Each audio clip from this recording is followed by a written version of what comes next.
শিক্ষার কোনো শেষ নাই আর জ্ঞান আহরণের কোনো শেষ নাই। দেখুন একটি প্রবলেম দেখাচ্ছি। এই ফোনের যে প্রবলেমটি এটি হচ্ছে ফোনে কোনো কল আসা বা কোনো ডায়ালিংয়ে কোনো ডায়াল করা মাত্রই ফোনটি লাউড স্পিকারে চলে যায়। লাউড স্পিকারটি অটোমেটিকলি অন দেখায়, কিন্তু লাউড স্পিকার ইনেবল হওয়া সত্ত্বেও কোনো ধরনের স্পিকারে কোনো সাউন্ড নেই। এবং কি লাউড স্পিকার যদি শিফট করে ইয়ার স্পিকারে যাওয়া যায়, এরপরেও কোনো সাউন্ড নেই, মাইক্রোফোনে কোনো সাউন্ড নেই। এই ধরনের প্রবলেম কিন্তু অনেকেই হয়তো ফেস করতে পারেন। তো এই ফোনটি নিয়ে এসেছে আমার এক টেকনিশিয়ান ভাই। এই ফোনটি মূলত হালকা লিকুইড ড্যামেজ হয়েছিল। এই ফোনটি ওয়াশ করেছে এবং সার্ভিসিং করে কোথাও কোনো প্রবলেম সলভ করতে পারেনি, কোথাও কোনো প্রবলেম সেরকম পায়নি। আসলে একটি ফোন যখন ব্যতিক্রমধর্মী প্রবলেম হয় সেটি নিয়ে আমাদের একটু ডায়াগনোসিস করতে হয় বা চিন্তা ভাবনা করতে হয় কেন, কোথা থেকে কি হচ্ছে। তো আজকের এই ফোনটি আমি জানি যে এটি প্রসেসর হচ্ছে কোয়ালকম স্ন্যাপড্রাগনের যে প্রসেসরটি রয়েছে, যেটি কমন ইস্যু থাকে। তো এই প্রবলেমটি আশা করছি এই প্রসেসর থেকে এই প্রবলেমটি হচ্ছে। তো প্রসেসর রিভলভ করে এই প্রবলেমটি সলভ হয় কিনা আর নাকি অন্য কোথাও থেকে এই প্রবলেমটি, আজকে সেটি দেখব। তো আমি যখনই একটি আনকমন বা নতুন কিছু পাই, যেহেতু আমি প্রসেসর রিলেটেড কাজগুলো করি, সেহেতু আমি চেষ্টা করি আপনাদের সঙ্গে এই বিষয়গুলো শেয়ার করতে। কারণ হচ্ছে জ্ঞানের জানার কিন্তু শেষ নেই। আর অনেক সময় আমাদের শুধুমাত্র কিছু কিছু বিষয় না জানার কারণে আমরা অনেক সময় ভুল কাজ করে ফেলি। যেমন আজকে আমি আরও একটি কাজ করলাম, পোকো এক্স2 টাচ ইস্যু, যেটি আপডেট দেওয়ার পর টাচ কাজ করে না। এই প্রবলেমটি কিন্তু 90% লোক আমার মনে হয় সবাই জানে।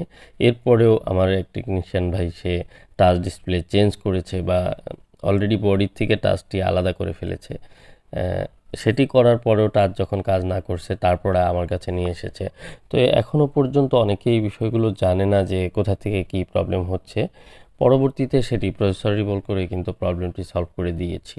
তো এখন বিষয় হচ্ছে যে এই ধরনের যে প্রবলেমগুলো সেগুলো আসলে কিভাবে কোথা থেকে সলভ হচ্ছে এটি যদি জানা থাকে, তাহলে কোনো ভুল ট্রিটমেন্ট অন্তত হবে না। এতে করে আপনার ফোনটি যেমন ভালো থাকবে আর সময়ও বাঁচবে, নিখুঁত কাজ হবে।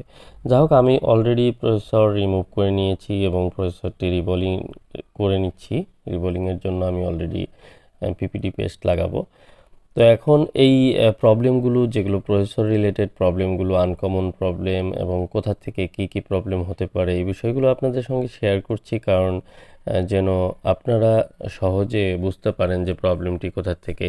যদিও সবাই কিন্তু প্রসেসরের কাজগুলো করেন না। প্রসেসরের কাজ যারা, যেসব টেকনিশিয়ান ভাইরা না করেন তারা অবশ্যই এগুলোতে ঝুঁকি নেবেন না, কারণ ডেড রিস্ক থাকে। যেমন আমি আজকে যে ফোনটি আমি কাজ করছি, এই ফোনটিতে কিন্তু আমি কোনো ডেড রিস্ক নেইনি। এটি কিন্তু সুপার অ্যামোলেড ডিসপ্লে, অনেক দামি একটি ফোন, পপ আপ ক্যামেরা। আপনারা জানেন যে এই ফোনগুলো সাধারণভাবে যদি সামান্য সমস্যার জন্য কাজ করতে গিয়ে ডেড হয়ে যায়, এটি কিন্তু কাস্টমার কোনোভাবেই মেনে নেবে না। কিন্তু আমি প্রসেসরে অ্যাভেলেবল কাজ করি জন্য এটি ডেড রিস্ক নেইনি। তো আমি কাজ করছি, দেখি ঠিক হয় কি না। আরেকটি বিষয় হচ্ছে যে প্রসেসরের কাজ আপনারা যারা করেন না তারা অবশ্যই এলোমেলো কাজ না করে আপনারা ভালো একজন টেকনিশিয়ান দিয়ে প্রসেসরের কাজগুলো করাবেন।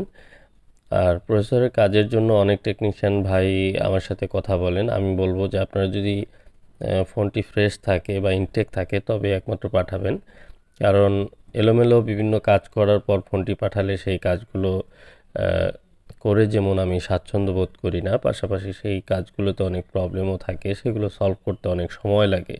তো আমার প্রসেসরটি ইনস্টল শেষ, আমি অলরেডি প্রসেসরটি বসিয়ে নিয়েছি। এখন আমি একটু ঠান্ডা করার জন্য ওয়েট করব। তো খুব নিখুঁতভাবে একটি প্রসেসর ইনস্টল করতে হয় এবং কি পরবর্তীতে সেটির যে থার্মাল সিস্টেম রয়েছে সেটিও কিন্তু ঠিকঠাক মতো বসিয়ে দিতে হবে। আর আমি এখন শুধুমাত্র চেক করব যে বিষয়টি, যে কল দেওয়া মাত্রই, ডায়াল করা মাত্রই এটি অটোমেটিক লাউড স্পিকারের যে আইকনটি রয়েছে সেটি কিন্তু ইনেবল দেখাতো। তো সেই প্রবলেমটি সলভ হয়েছে কিনা, ইভেন সব ধরনের সাউন্ড কিন্তু অফ ছিল, সেই সাউন্ডটি ফিরে আসছে কিনা সেটি দেখব। অলরেডি আমার ফোনটি অন করে নিয়েছি। আমার ফোনটি পুরোপুরি অন হওয়ার পর আমি ডায়াল করব যে আমার প্রবলেমটি সলভ হয়েছে কিনা। দেখুন আমি ইমার্জেন্সি ডায়াল করছি, কারণ আমি লক জানি না।